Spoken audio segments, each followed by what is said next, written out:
काल्मास ने तो ये साफ साफ कह दिया कि यदि सोसाइटी का बेस यानी कि economy means of production capitalist के हाथों में रहेगा तो वो सुपर स्ट्रक्चर को इम्पैक्ट करेगा। वो चाहेगा कि उसका प्राइवेट प्रॉपर्टी जैसी आइडियोलॉजीज को प्रोमोट हर सेक्टर में मिले, यानी कि फैमिली में मिले, स्कूल में मिले, कॉलेज में मिले, रिलीजन में मिले, कल्चर में मिले। तो ये तो पूरे के पूरे स्ट्रक्चर को एक्सप्लॉइट कर रहा है ना। मतलब कैपिटलिस्ट खुद प्रॉफिट गेन कर रहे हैं, अपने पास रख रहे हैं उस प्लस वैल्यू को, बट इससे जो मजदूर वर्ग है, जो वर्किंग क्लास है, उसको कोई बेनिफिट नहीं मिल रहा है। तो एक्सप्लॉइटेशन हो रहा है पूरा का पूरा सिस्टम का, राइट। तो काल्मास कहते हैं कि इसलिए तो मैं चाहता हूं कि सोसाइटी में कम्युनिस्ट आइडियोलॉजी को एस्टैब्लिश करना।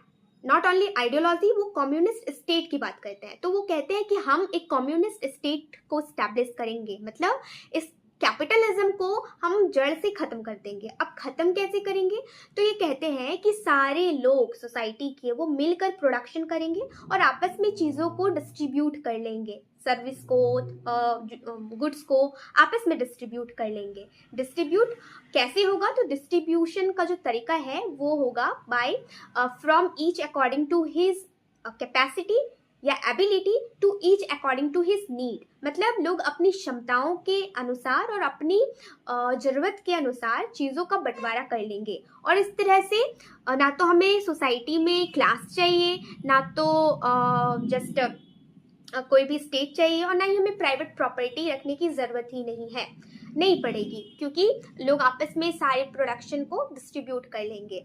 एंड बट देखा जाए तो ये एक इम्प्रैक्टिकल थॉट है। ऐसा नेक्स्ट टू पॉसिबल हो सकता है। जो भी कंट्री खुद को क्लेम करती है कि वो कम्युनिस्ट कंट्री है, स्टेट है, जैसे कि चाइना खुद को क्लेम करती है कि वो कम्युनिस्ट स्टेट है, कंट्री है, राइट।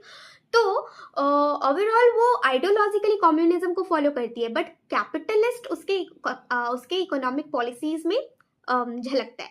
मतलब कैपिटलिज्म को वो आज भी अपनी इकोनॉमिक एस्पेक्ट में फॉलो अप करती है, बट कम्युनिज्म बोला जाए तो प्रैक्टिकली पॉसिबल नहीं है, क्योंकि ये एक ऐसा स्टेट है, एक ऐसा यूटोपियन थॉट है जो कि काल्मास ने इंट्रोड्यूस करी है और हमें पढ़ना है क्योंकि उन्होंने इंट्रोड्यूस करी है। तो बट फिर भी ये प्रैक्टिकल लेवल पर एक्सप्लोर नहीं किया जा सकता, क्योंकि आप खुद सोचो कि यदि स्टेट नहीं होगा, सोसाइटी नहीं होगी, इंसान के पास अपना प्राइवेट प्रॉपर्टी नहीं होगा, तो इजंट इट कि सर्वाइवल इजी होगा, बिकॉज हम यूज टू हैं उस सिस्टम से, उस प्रोसेस से।